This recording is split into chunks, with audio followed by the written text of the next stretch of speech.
the Albion goes by on the right, we come along to the Bedford on the left. A beautiful example of the, obviously just early, just before the war Bedford, 1938. That's the Model M, I believe, that one. That was a 3-tonner, but nevertheless they'd be the same engine in that as would be the 5-tonner, the old famous 27.3 horsepower Bedford engine. You pick up that bonnet, you'd find a lovely black rocker cover in there, and nothing ever sounded quite like a Bedford. Next to that, this is a bit interesting, and of course a slight relation to Bedfords here. The cab on there was the Bedford cab. Now these are built by Scammell, who were associated with much more heavy vehicles. This is the Scammell Scarab. It's the 3-wheeler used a lot for railway purposes.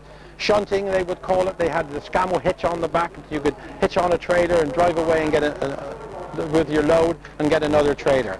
Now, this is something I really have got to have a chat to today. It's the old type Bedford. They're always known as the Army Bedford, but of course they were issued for civilian use under special license during the war, and this is obviously one of them.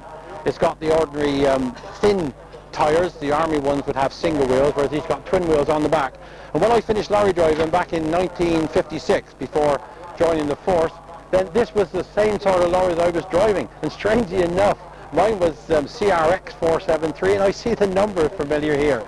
Lovely old vehicles to drive. They had a good cruising speed. Nothing ever had better brakes than a Bedford. And to see this one today brings back a lot of very pleasant memories. This is possibly one of the rarest and oldest vehicles on today's run, isn't it? That's correct, yes. It's built in 1917. It's an autocar truck built for the British Army.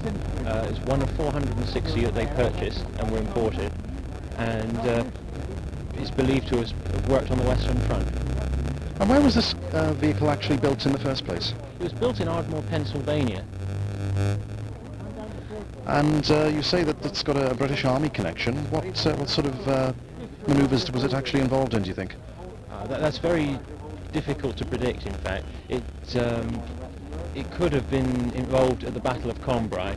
Because it was built in 1917, that was the most likely time. I've certainly seen photographs of them at that battle and in that period.